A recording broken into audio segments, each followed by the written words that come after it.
Hello, everyone. I'm Chang-Chen. I'm one of the endocrinologists here at St. Luke's, and thank you so much for joining us for our diabetes update.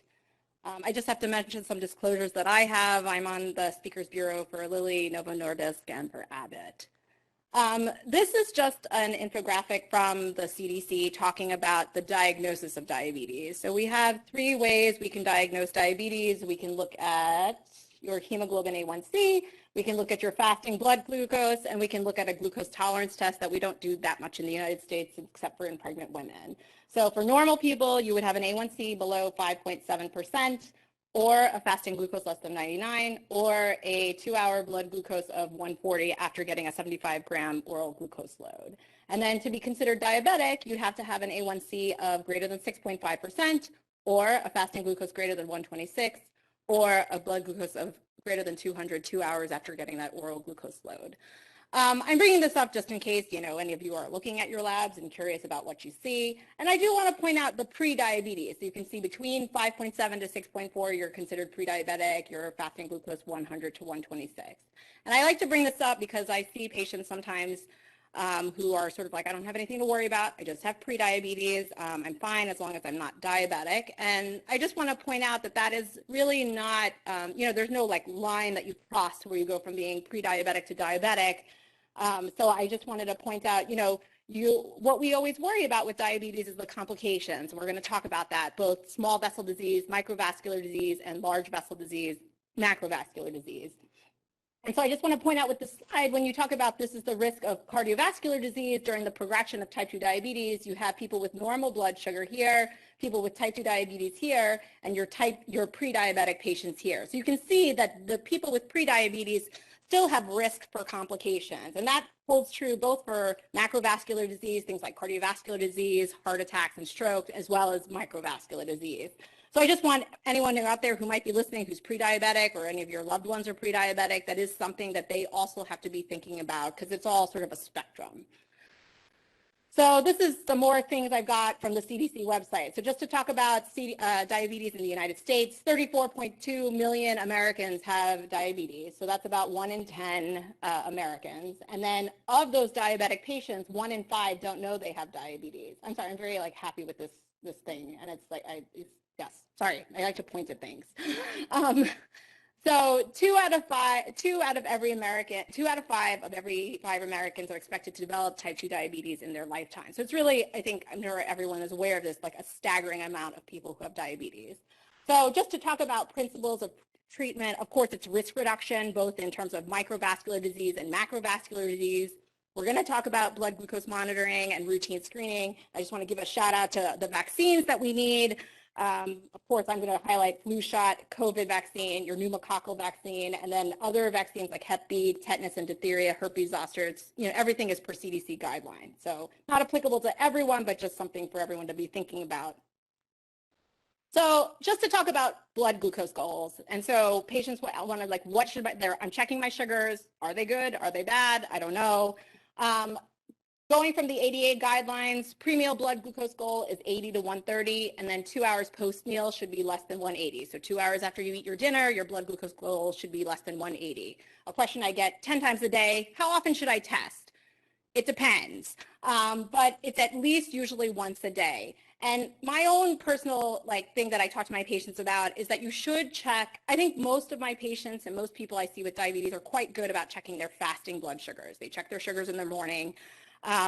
But then what often happens is you have a patient who's checking their sugars in the morning, their sugars are excellent, they come to see me and their A1C is high, and they get this really sort of unpleasant surprise. Why is my A1C high? I check my sugars every morning and they are excellent. And so my answer there is that you must be having high blood sugars at other times of the day. So I encourage all of my diabetics to occasionally check some post-meal blood sugars, because otherwise if you have good fasting sugars and a high A1C, then the patient and I have to do a little detective work to figure out where is the high sugar, what are we missing here.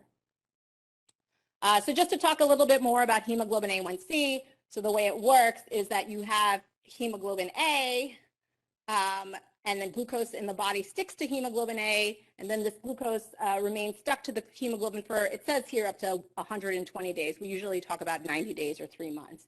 And this test measures the percent of hemoglobin A with glucose, and then over here I just reiterated a normal hemoglobin A1C is below 5.7%. A diabetic person would have an A1C of greater than 6.5%, and between 5.7 to 6.4% is a pre-diabetic patient. So this is obviously something I think anyone who's diabetic in the audience is aware of, that your doctors are keeping track of. So what's your A1C goal? So just to give you a sense here, an A1C of 6 translates to about an average blood sugar of 126. An A1C of 7% translates to an average blood sugar of 154. And an A1C of 8 translates to an average blood sugar of 183. So what's my A1C goal? Seems like a pretty simple question. A reasonable goal for many adults is less than 7%. And so something that your doctors, everyone has to consider is, the individual patient. What medicines are you on, and what is, of course, your risk of low blood sugar?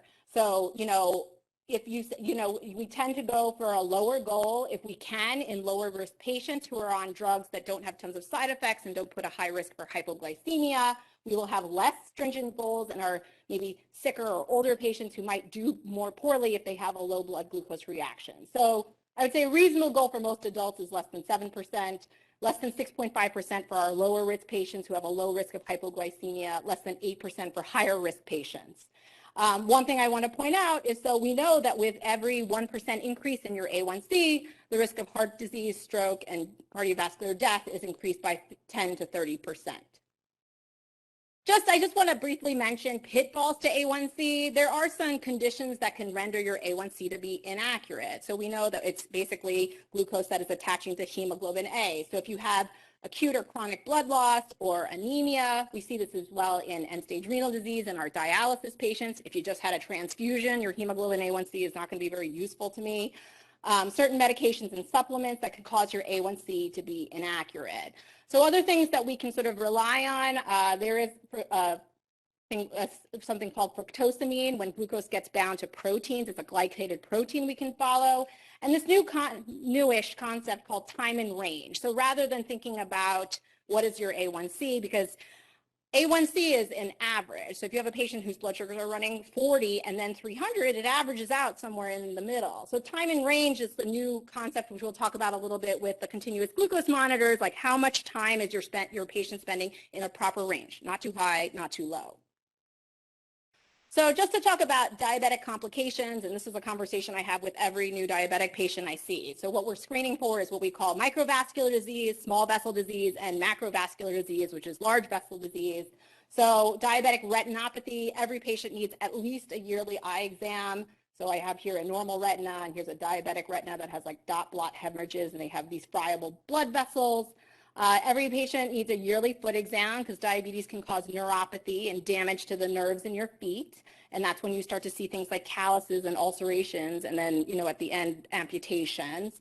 Diabetic nephropathy, where diabetes can affect your kidneys. We're going to do a yearly urine test because the first sign that the diabetes may be affecting your kidneys is that you're going to start leaking a little bit of protein into your urine.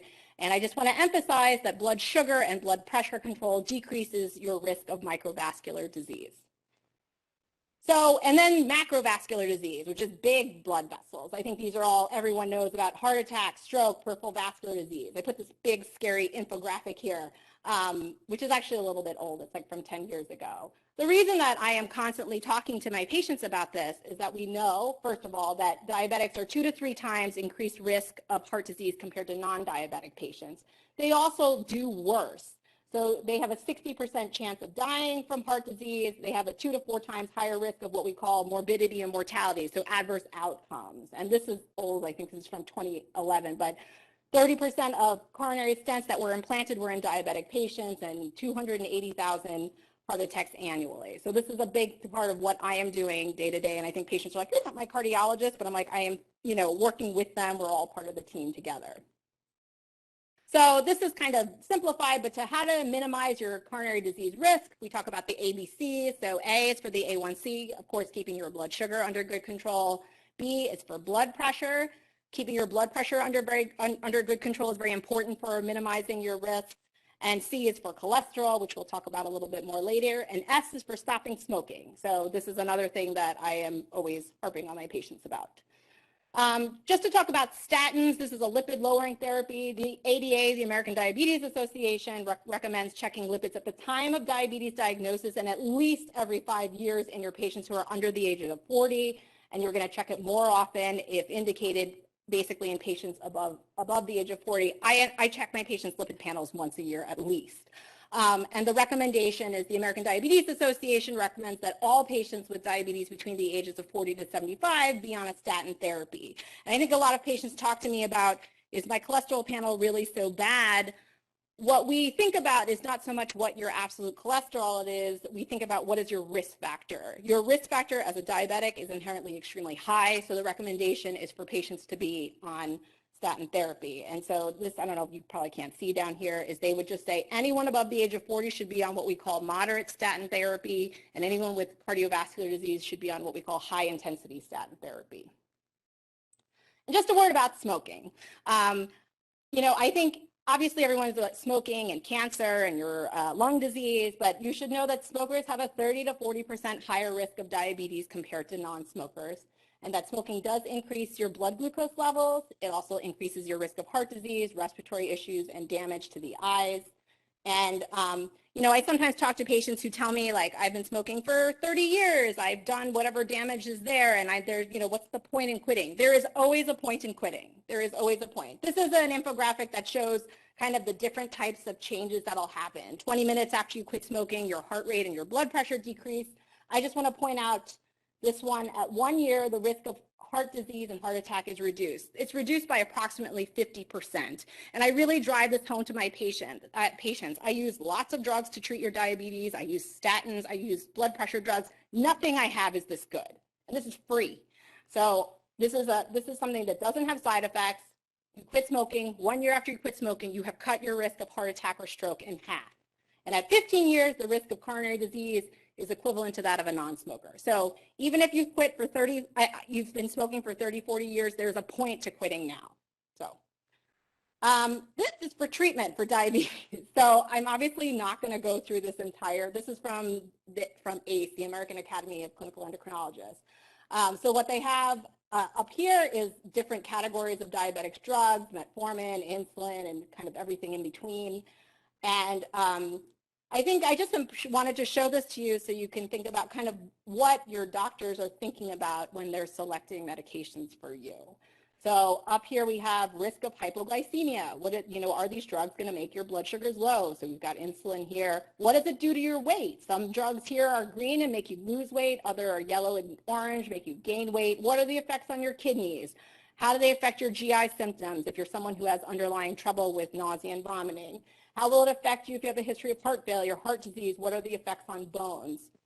So there's just a lot of things that factor into play when your doctor is selecting the diabetic medication for you. This is an even more complicated slide from the American Diabetes Association, which is an algorithm. You probably can't see this, but all the way at the top, first-line therapy is still metformin, a drug that we've had for over 40 years, and comprehensive lifestyle changing, including weight management and physical activity. And then there are all these algorithms we go down. Does your patient have cardiovascular disease? We have drugs that have decreased your risk of causing a heart disease or a heart attack. Does your patient have heart failure? There are drugs out there that help decrease your risk of hospitalization from heart failure. Does your patient have kidney disease? There are drugs that are less worrisome for hypoglycemia. There are drugs that help with weight loss, and of course, cost, which is not something is something that I have to consider with every single one of my patients. I can pick the perfect drug for you, but if it costs $1,000, you're not going to take it. I just wanted to point this out. Honestly, I think it's really exciting and fun to be an endocrinologist now because we just have more and more indications that drugs, besides lowering your blood sugars, can help with things like heart failure or kidney disease or help decrease your risk of cardiovascular events. And we know the more we know and the more studies there are, it really helps us individually tailor a regimen for our patients. I just wanted to show you because it's really neat. I've been an endocrinologist since 2009, and a lot of these drugs are new. It's a really exciting time to be an endocrinologist. What is this? So this is sort of new and interesting. These are continuous glucose monitors. I put 3 up here. So these are sitting in your interstitial fluid, either in your belly or on your arm. Over here is the Dexcom. This is the Medtronic, the Guardian CGM. This is the Freestyle Libre made by Abbott that sits in your arm. They check your blood sugars every 1 to 5 minutes. They can pair with the insulin pumps. Dexcom pairs with the Tandem pump. Medtronic, the Guardian, pairs with Medtronic pumps. You can share data with your family or your loved ones if you want your spouse or your kids or anyone to keep an eye on your blood sugars. And you can share your data with me, your doctor or whomever. I think these are really incredible because, you know, you go from patients checking their sugars a couple times a week to being able to get like 5,000 glucose readings a day. And it really, I think, besides helping me by supplying me with tons of data to interpret and how to tailor my patient's regimen, it really gets my patients engaged and really knowing what's going on with their blood sugars. Like they know what their sugar is doing when they sleep, when they eat certain things, when they exercise. And when you have continuous glucose monitors, it generates this staggering amount of data. And the thing about it is it's not only available to me, it's available to the patient. So the patients can see things like, what is my average glucose? How much time are we spending in range, which I mentioned before? How many low sugars am I having? They can see what's happening. I think this really helps my patients become more engaged and like less passive rather than being like, I check my sugars, I think they're okay, I'm gonna go in and brace myself and see if my doctor is gonna tell me I'm doing well or doing poorly. My patients come in, they know how they're doing. They know things like, oh, we're not covering my dinner time well enough, I'm spiking every night after dinner, or I really can't eat pizza because it makes my sugars crazy. I think this really helps my patients become much more engaged with their own diabetes management. Insulin pumps, again, these are not really that new anymore, but we've got here the Omnipod, Medtronic, and Tandem, which pairs with the G6. You know, the newest thing in the last few years is you now have some pumps that pair with the continuous glucose monitors. So they have algorithms where the pumps look at the continuous glucose monitor data and they can increase or decrease insulin as needed.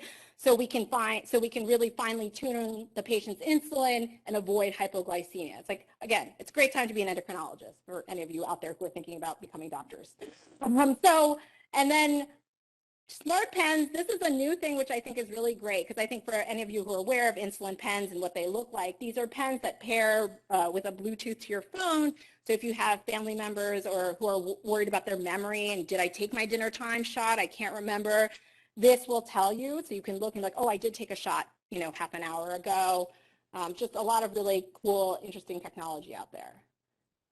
So this is my last slide. So I just said, you know, I think getting engaged now is like my newest theme with my patients. You've got to check your sugars, stay up to date with your screenings. And this is a little video that says, you like that new blood meter app for your phone? And the patient's like, I did before my blood sugars got wacky and it started sending me thumbs down emojis. So stay up to date with your screenings, ask a lot of questions, and remember that you have a team. I think, you know, when people come to see me, like we have an hour-long visit, I go through a million things. I'm sure it's kind of overwhelming. We have diabetes educators like Loris and her team. You know, I think diabetes is one of those conditions where it's not just like, oh, I give you this pill and it fixes everything. It's the pill, it's you checking your sugars, it's you eating and exercising, it's a team effort. And this is just some resources at St. Luke's. We've got physician referral, we have our diabetes wellness center, healthy living classes, and we've got the great glories, our community diabetes navigator. And that is it. Thank you so much.